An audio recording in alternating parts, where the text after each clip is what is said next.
Hey, what's up guys, Bambonio here, and what you see behind me? Nah, it's not my real life car, not the official video. You could say it's a update, you could say, you know, because of the repairs I had to do to it.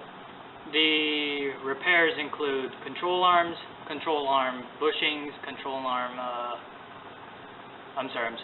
the upper control arms with the upper control arm bushings with the upper control arm ball joints, and replaced the left and right, so that's always a good sign. And as of right now, fixing some electricals. They need a bit of soldering since the wires, I'm not sure why, but they're like cut off for some reason. Maybe that might explain I got 7 cylinders slapping under the hood. Damn! Or not 7 cylinders, my mistake, sorry, just 1. Alright, so without the delay, let me show you what I got under the hood.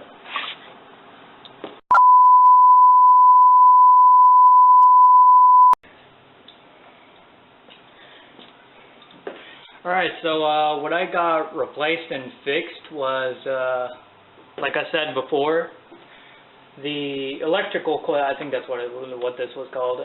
The coil here was kind of, the wires on the contacts here was kind of getting loose.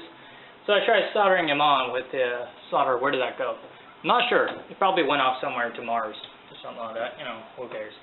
And soldering didn't work, so I tried crimping it, and crimping worked pretty good. And next, some of you gearheads might know what this is. Yeah, the thermostat. The thermostat was stuck in the open position when I pulled it out from down here. You probably can't see it very well, but it was rusted out, kind of in the open position. Thank God it's not in the closed position, or else my car would be in the overheating state with the thermostat closed all the time. As I said before, again, replaced the, well, not replaced, well, yeah, sort of replaced. Replaced some parts on the control arms, the control arm bushings, and the ball bearings. What else? Oh, right, and there you go. I think you guys can see now. Yeah, the heater core right here was in a dire need of replacement for coolant, since once I plugged out this tubing right here, just blackish, brownish fluid started pouring out. It was just gross. Alright? That's all you need to know. Any car that has black fluid in its system, not good. Drain it. Well, there goes my tools. And right over here, as you can see, the radiator cap is off, and the radiator cap is this thing. This radiator cap is actually a bit old, so it kind of stuck in place too. So I got to change that out too. But the gaskets look very clean on this, so that's really good. Ouch. Okay. Anyway, enough for thumb cutting off sort of scenes right there. Anyway. Radiator has been flushed. I didn't have any exact coolant to flush it out with, so I used a little bit of water. I know that's probably going to cause rusting inside, but once I get the new tubes back into near the thermostat housing and the bottom of the radiator hose clamped on near the engine, I will run this with some kind of flushing out chemicals. Hopefully they'll fix it or clean it out a bit more. And I'm not sure if you guys can see from over here, but actually, yeah, maybe you guys can see from here. The carburetor, no, I didn't really do anything to it. It's just the kind of move that thing out of the way. I don't think you guys can see that thing over there. Yeah, over there. That air filter was gigantic, so it was covering this entire area, this entire top of the engine, so I couldn't really get to anything. So I had to take it out and set it over there. And let me move across the entire car and move the camera slightly to the side. and zoom in on that. Now I'm gonna make a trip across the car so I can explain what I'm done over here. Okay, now what you guys see here and here is the master cylinder and the brake booster. The brake booster has been redone since I couldn't stop at stoplights with this thing. It would kind of fade away after the initial depress of the brakes. You would press on them and then it's like a strong stop first and then it would kind of fade away. It's like a brake fade. I don't know. Master cylinder has been redone too, but I'm not sure why, but I honestly don't like it how O'Reilly seemed like they gave me a bad master cylinder. It leaks like crap. Can't really fix the leak because I think the body of this thing is bent. That's why it's kind of leaking a bit. Anyway, brake booster, master cylinder has been redone, but kind of still leaking. Turn signals now work. That's a good thing. And as you, yeah.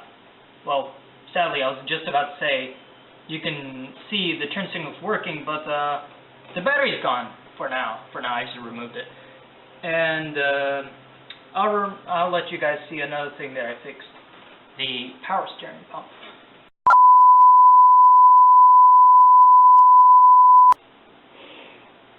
Alright, so I'm back. I had to move the freaking camera a lot. I know it was like a hassle. Anyway, what you guys see down here, this black thing over here, it's actually the power steering pump. That's what it is. The power steering pump has been redone too. Painted it black because, well, that's how I roll. I like the black paint color. And redone the pulleys on the power steering pump. I know you guys can't see it from over there, or maybe, but I can't really move the camera much since there is no space in here. Well, anyway, replaced the fluid in the heater core, replaced the control arm bushings and ball joints, and replaced the fluid in the radiator, and final, well, not final, brake booster, master cylinder, everything done. Anyway, as you guys listen to me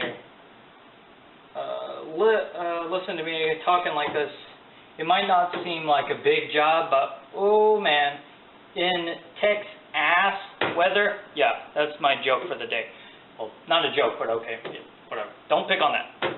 Anyway, it's going smoothly for what I know, but it's going to take a lot more time to not completely, but fix some stuff to get it running again, since it's kind of running rough at the moment. It's like running on 7 cylinders.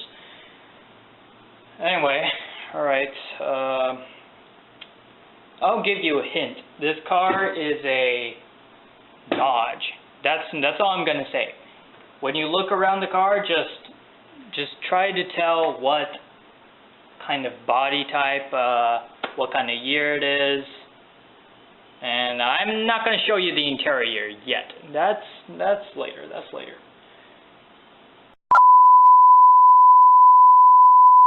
So as you guys seen, I'm doing a lot of stuff under the hood. Well, actually, me and my dad are actually working on this car, so it's sort of like a father and son project. So it's pretty fun to do that. Anyway, I'll hit you guys up once this car is a go. Once it's getting running, and hopefully I'll make a inside cockpit view while I'm driving it. So that's always good. Alright, so stay tuned, subscribe, and like the video if you want, and share it with other gearheads or gas monkeys like me. Or, I'm not really a gas monkey, but okay. Anyway, stay tuned for more.